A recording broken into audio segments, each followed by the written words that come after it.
But it's just the worst thing I've ever seen in my life. I'm panicking, my friend's just been electrocuted, he's on fire. The smell of burning skin is horrific. Why am I going to lose my friend? He's on a train. What should we do?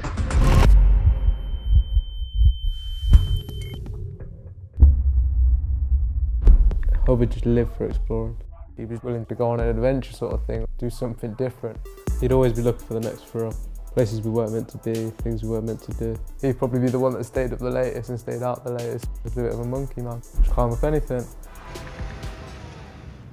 We just finished school and we all finished our exams. Oh, no. And we were just kicking a ball about as we usually do. We saw the train start. We just sat there for ages. Hub was like, imagine if you climbed on it. We climbed on this building, we climbed on that building. We ain't been on top of a train. We knew what we were doing was wrong, but we just thought, let's do it, let's do it, let's do it quickly now, there's no one around.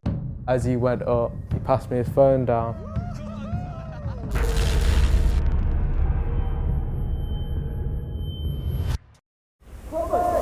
I've worked for Nowhere Rail for 15 years.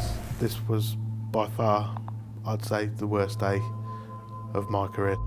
And the flash just lights the sky up. We knew straight away by the smoke and the smell he'd received a massive electric shock. Hubbard was hit with 25,000 volts when the electricity jumped from an overhead cable. That's 100 times the power supply in your home. A fireball has set light to Hubbard's clothes and it's burning into his skin. Quick, should we go get him? He's on top of it. No, leave him. He's on fire. Don't touch him though, okay? Straight away, your heart's in your stomach and you feel sick. You could see his hair burning.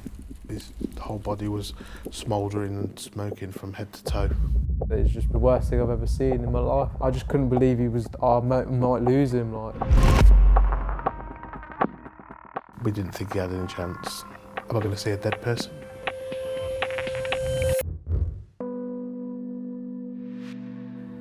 Within a split second, I saw red, fully red. Adrenaline had overcome my body. This cannot be real. Like, how am I still here if it is real, sort of thing as well. Is he breathing and conscious? Yeah, he's moving, he's got off. I can't, I just looked down and seen black. My t-shirt had burnt off. My skin was all black on my torso. Instantly I realised that my left arm and right leg were both paralysed. Within seconds my life had changed forever. The damage was done.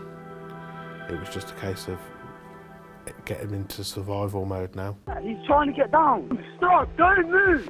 We said to him, don't move, we're getting the power off. If you've been electrocuted, stay as still as you can until the power is turned off. And if you see it happen, don't approach. If you get too close to the power source, you could cause another shock. I think the shock was just sort of phasing me. This hasn't happened, this has just not even happened. Like, take this bit out of my head. It was just all bewildering. I'm panicking, man. I know. Just slow down and tell me exactly where you are. Call for help straight away and make it easy for help to find you. Don't leave it to chance. The operator will need to alert whoever controls the power, and only when the power's off can the paramedics approach. Until the emergency services arrived, it was just a case of keep him talking to stop him going into shock. Whenever he asked me how I am, I was just, yeah, I'm freezing, man, I'm freezing. Like, I've got no skin on me, I feel quite cold. At one point, he didn't answer me, and then my heart really did sink then. Hubbard's sister and mum, they came down. His family's there in front of me, and I'm just there like, this is actually real. They're crying, they are literally in tears, they're in bits, everyone's in bits. I said, don't you go to sleep. Move your hand if you can hear me.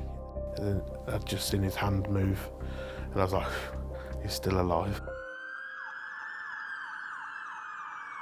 The fire department got me down and got me into an ambulance, and then started hitting me with everything really, just injections and everything. That was when I started zoning out.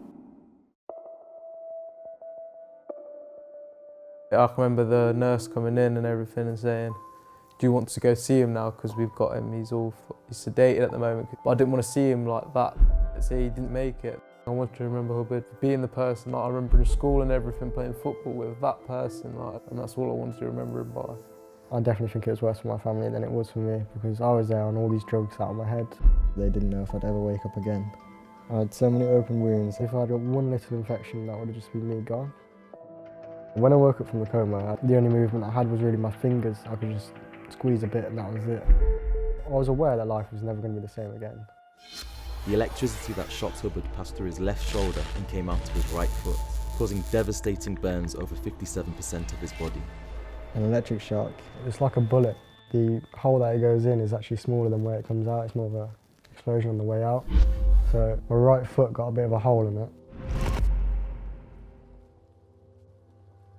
Recovering from a burns injury, I wouldn't wish it on anyone. The skin is the biggest organ on the body, and trying to heal that, stupid amounts of pain.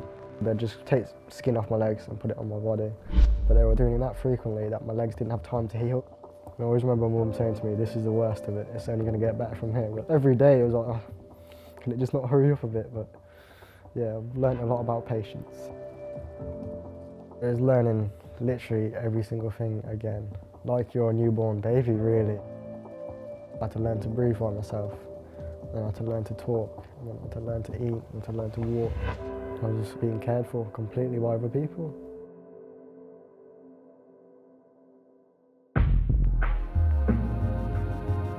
I'm so proud of him, like, I can't believe that he's actually gone through all that and he's still here. The accident made me realise how bad life could be. I tell my friends and everyone, just appreciate the small thing. It can be in a split second taken away.